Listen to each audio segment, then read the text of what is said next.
on the One. Coming up on our newscast, the Yoon administration proposes first budget bill. The focus is on the government tightening its belt and helping the socially vulnerable amid soaring inflation.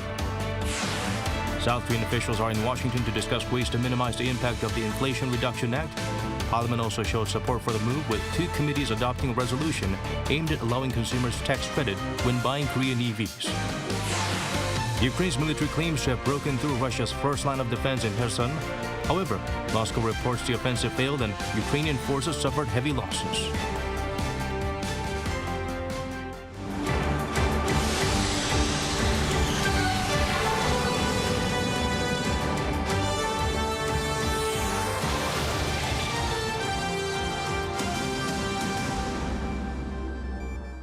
Hello and welcome, I'm Daniel Che. Let's begin with our top story. The Yoon Suk-yeol administration unveiled its budget proposal for next year, amounting to some $500 billion. Officials say the focus is on helping the socially vulnerable while also improving the government's fiscal soundness. Ji-young starts us off.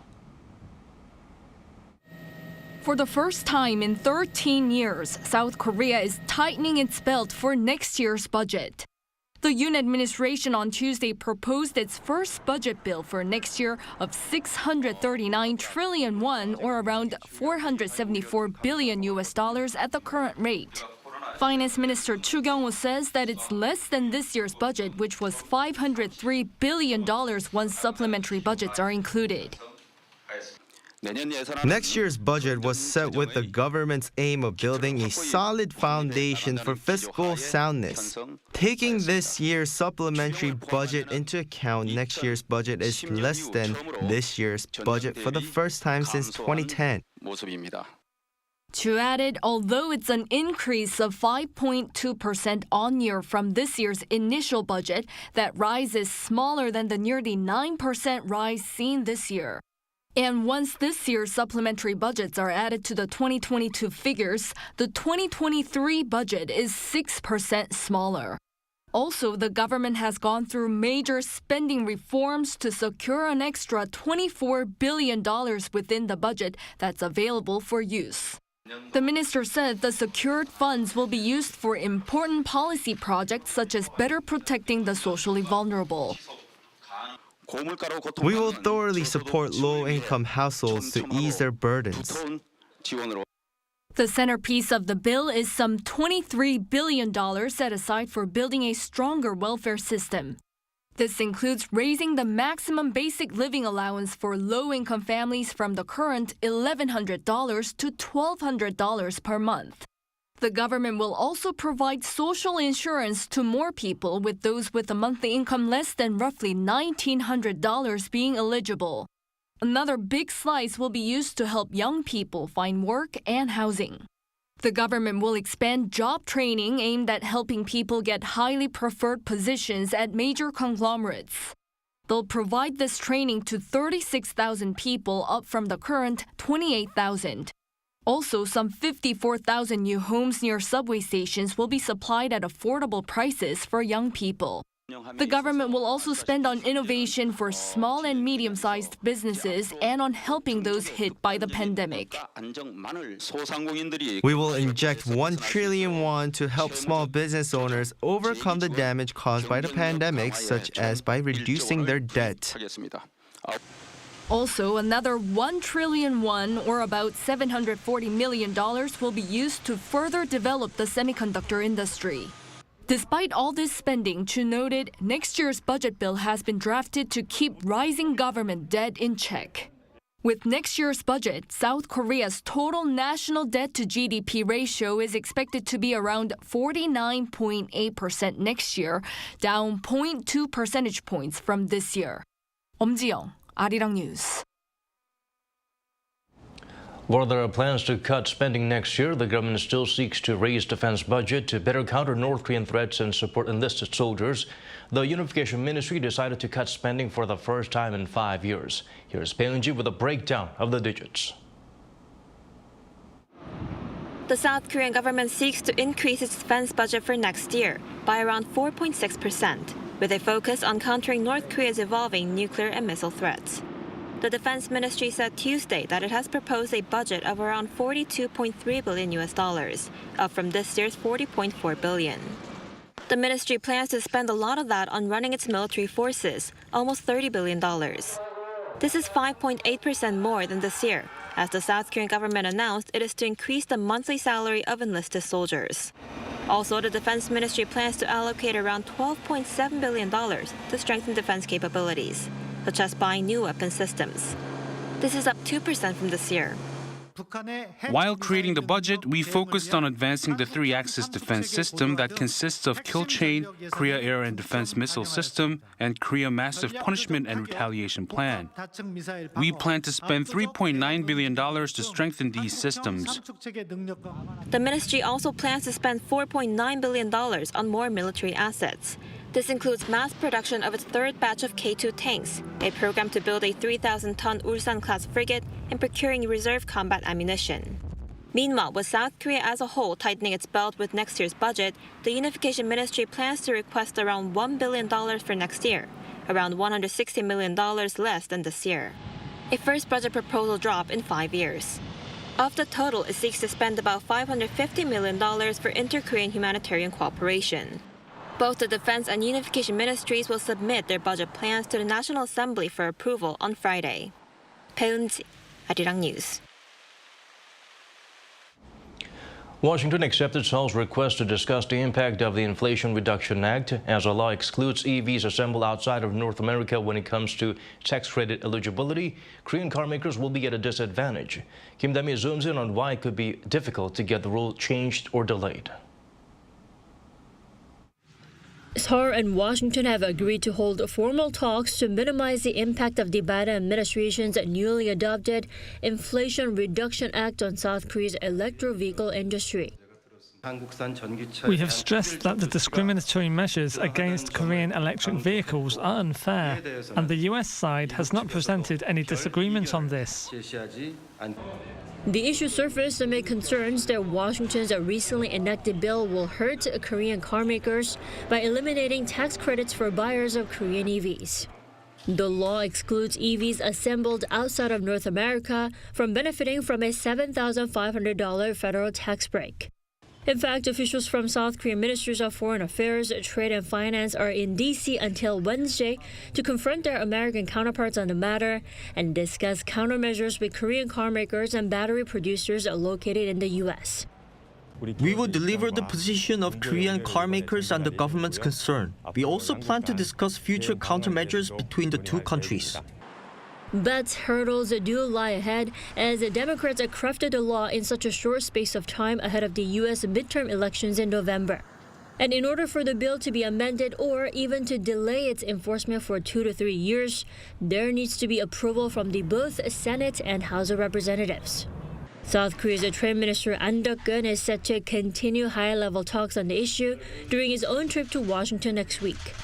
President Yoon Suk-yeol could also try to tackle the issue with his U.S. counterpart at the UN General Assembly in New York next month. Kim Dami, Arirang News. National Assembly committees adopted a resolution calling on Washington to address issues related to the Inflation Reduction Act, putting South Korean automakers at a disadvantage. Both the committees on Foreign Affairs and Trade expressed concerns over the law's exclusion of EVs assembled outside North America from tax incentives, emphasizing such a move will hurt local car exports, as such firms make their EVs in Korea. The resolution calls on the states to allow tax benefits for Korean-made EVs, as the act may violate the FTA and WTO rules. A decision will reportedly be made by the International Center for Settlement of Investment Disputes at around midnight local time on the ongoing multi-billion-dollar lawsuit between the South Korean government and Lone Star. If the government loses, it may have to pay more than $4.6 billion to the American private equity firm. The company had invested in the Korea Exchange Bank in 2003. In 2012, Lone Star filed a lawsuit against the South Korean government, saying it had deliberately delayed approving the sale of KEB. Seoul's government argued it had grounds to do so due to allegations of stock manipulation in the course of the firm's acquisition of KEB's credit card unit. The Health and Welfare Ministry is raising insurance premiums. It's been spiked every year for a decade, with the exception of 2017. For the self-employed, though, the average payments will go down. Shin Ha-young explains further. South Korea's national health insurance premium will rise 1.49% next year. The decision was made Tuesday morning by the Health Insurance Policy Deliberation Committee. This means that company worker whose contributions are shared with their employer will see a 0.1 percentage point rise to over 7% for the first time, resulting in an average premium of around 144,000 won per month. For those who pay into the system on their own, such as the self-employed or freelancers, the average monthly payment for a household will be around 107,000 won. A ministry official said the rise was inevitable as the government has been planning to bolster the nation's healthcare system and expand support in terms of medical expenses for vulnerable groups. The Ministry of Health and Welfare said that the revised charging system, which will take effect from September, which will include deductibles based on the type of property owned, will lessen the burden for private contributors by lowering the payment by 20% on average. It added that when making a decision, there was a need to increase the rates as much as the previous year, but finding ways to address the high inflation was considered a priority. In addition, the ministry is discussing ways to make sure that the system is used properly and only by those who make monthly contributions. Shin Ha-young, Arirang News.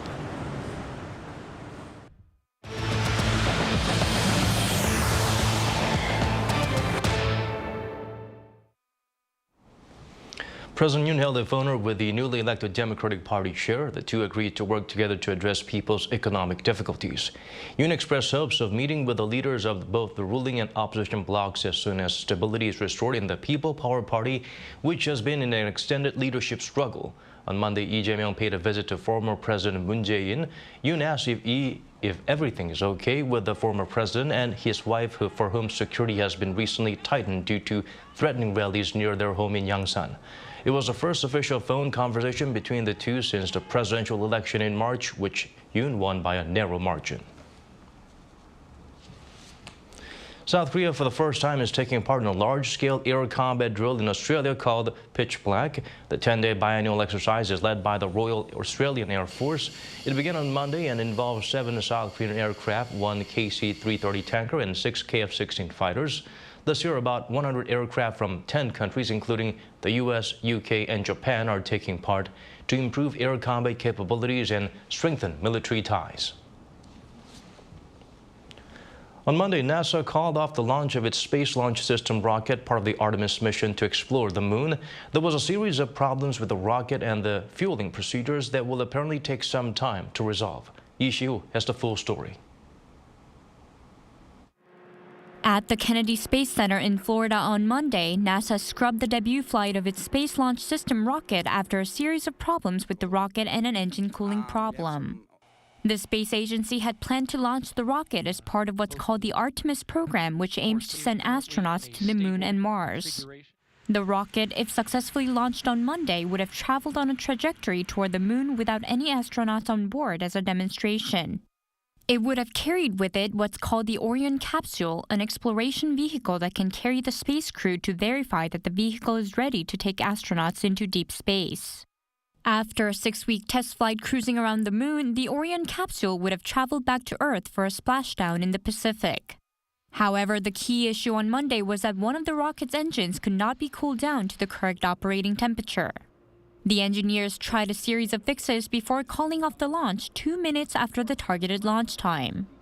At a news conference afterward, NASA Administrator Bill Nelson, himself a one-time astronaut, emphasized that there are millions of components to the rocket that must all be ready. This is a brand new rocket. It's not going to fly until it's ready.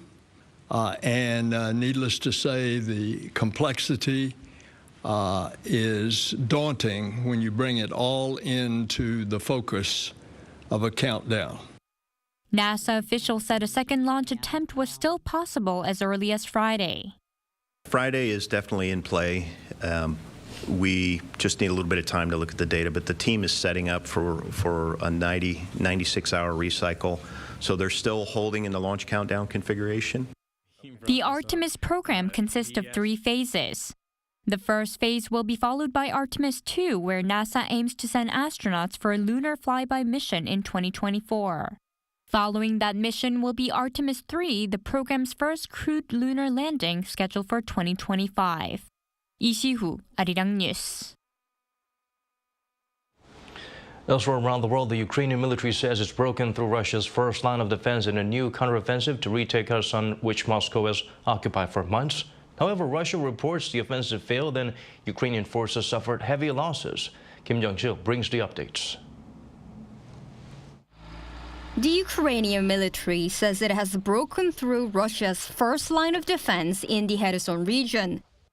That's according to several Western sources citing Alexei Arestovich, an advisor to Ukraine's presidential office on Monday. CNN reported that 4 towns have been reclaimed by Ukraine so far. Russia has been occupying the region since the war's early stages around 6 months ago. It's considered a strategic gateway to the Black Sea and Crimea, and Ukraine had been aiming to cut off Russian forces there from their main supply routes by striking artillery storage facilities. But Russian forces have said otherwise. Its defense ministry said heavy losses were suffered by Ukrainian troops in the Kherson and Mykolaiv regions. Meanwhile, regarding the situation in the Zaporizhzhia region, atomic energy experts from the United Nations traveled to the nuclear power plant on Monday to assess the situation. They will also conduct urgent safeguarding activities and check on the conditions of the plant staff. The area had been hit by shelling earlier this month. Ukrainian President Zelensky warned on Friday that the situation around the Zaporizhzhia nuclear power plant was very precarious and dangerous. Ukraine and Russia have both blamed each other for the attack. Kim Jong-sil, Arirang News. Moving on to other stories now, experts from across the world gather for this year's Korea Global Forum for Peace. At the opener, Seoul's Unification Minister asked Pyongyang to respond to the audacious initiative to provide aid in exchange for denuclearization steps. Han Sung-woo was there to file this report. A vision for unification of the Korean Peninsula and inter-Korean relations in a transitional era is what the Korea Global Forum for Peace 2022 aims to provide. And in his opening remarks, South Korea's Unification Minister Kwon Young-se reiterated his confidence in President Yoon Suk-yeol's audacious initiative to dramatically improve North Korea's economy and infrastructure in return for real steps toward denuclearization. This includes the Resources Food Exchange Program, in which we provide the North with food and other necessities in exchange for its underground resources like minerals and rare earth elements. This time, though, he placed extra emphasis on international cooperation, particularly with the United States, to develop the initiative from the roadmap it is now into one day a trilateral dialogue. If North Korea changes its current attitude, we will cooperate with the U.S. and China to draw full support from the international community. The Yoon administration, based on its firm alliance with the U.S., will work to rekindle not only inter-Korean talks, but also diplomacy between the U.S. and North Korea and develop it into a trilateral dialogue. Joining via pre-recorded video was United Nations Secretary General Antonio Guterres, who, like Minister Kwon, urged North Korea to return to talks, even bringing up that this year marks the 50th anniversary of the July 4th South-North Joint Communique. The anniversary is a painful reminder of the lack of peace on the peninsula and the current absence of dialogue between the Koreas. I urge the Democratic People's Republic of Korea to positively respond to the offers to engage in dialogue. The forum comes at a critical juncture. Pyongyang, through the words of Kim Jong-un's powerful sister Kim Yo-jong, has, for now, rejected Seoul's audacious initiative, meaning the Yoon Suk-yeol administration will have to choose whether to be patient, persuade, or even perhaps pressure North Korea to return to the negotiating table. Han Sung-woo, Arirang News. Seoul is hosting the 10th Global Infrastructure Cooperation Conference. The annual event features forums and seminars to support South Korean firms engaging with overseas markets for infrastructure. Lee Jae-myung takes us closer to the event held in person for the first time in years. An infrastructure project seminar, one-on-one business consulting, and forums with CEOs and ministers from overseas. This is the Global Infrastructure Cooperation Conference, or GICC 2022. GICC is a diplomatic cooperation where local companies can win contracts with overseas buyers like governments, multilateral development banks, and construction and engineering companies. At this year's event, government officials from 15 countries, including Indonesia, Singapore, and Qatar, will exchange information on infrastructure projects and seek cooperation based on their experiences. In the opening ceremony, the chairman of the International Contractors Association of Korea highlighted the GICC's achievements over the last 10 years. GICC has continued to successfully fulfill its role as a leading business platform for international contractors and clients, with 293 contracts awarded through the event totaling $32.4 billion. This year's event aims to provide additional information to countries that are interested in Korea's infrastructure sector. And one of them is Indonesia, which plans to relocate its capital city by 2045. There are many possible ways that we are going to explore with the Korean government. It's basically from hardware, software, and brainware. On the hardware, of course, we are going to try to attract some investment in the new capital. On the software, we are going to also learn from Korea on all the technology that is now, happening, and also on the future technology, right? So on the brainware, this is also very important because at the end of the day, the person is the one that will be implementing or regulating, for example, the whole things for the new capital. To work with countries like Indonesia, the Minister of Land, Infrastructure and Transport reiterated the importance of combining each country's strengths. We are planning to share our experience in green energy and eco-friendly technologies that we have been adopting in the infrastructure of South Korean cities. The government and private sectors will cooperate to exchange information with overseas markets to create futuristic infrastructure. To remain as a top player in the global market, the government also pledged to boost the infrastructure sector by exporting not only hardware elements, but software too, including semiconductors and telecommunications, as well as culture. Lee Jae-myung, Arirang News.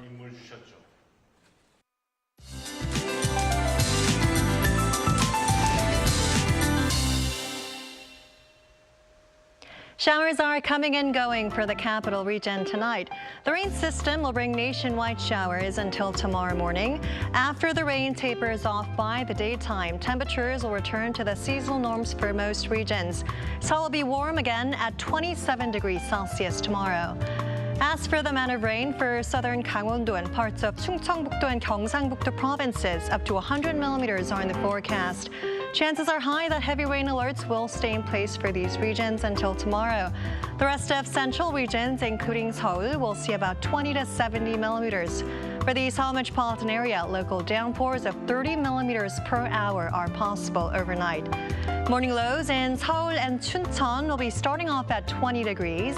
As for the daily highs, Gwangju and Jeju will reach 27. Daegu and Busan will reach 26 degrees. After the rain, sunny conditions will take over until Saturday. Next week, another typhoon may affect South Korea, spreading heavy showers across the south of the country. That's all for now, and here are the weather conditions around the world.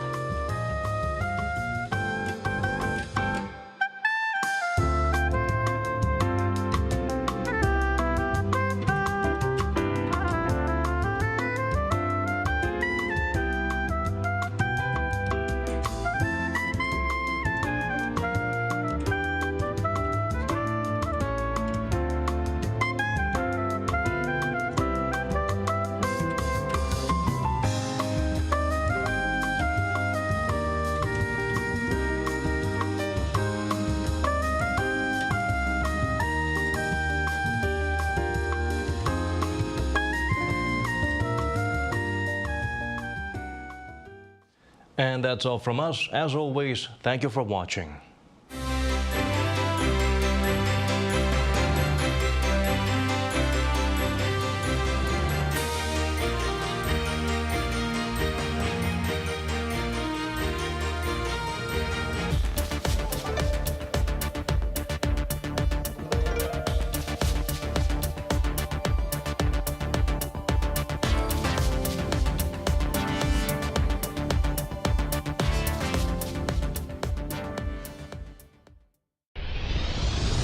The stage of global urban diplomacy will be Daejeon. UCLG, with 240,000 local governments from 140 countries around the world,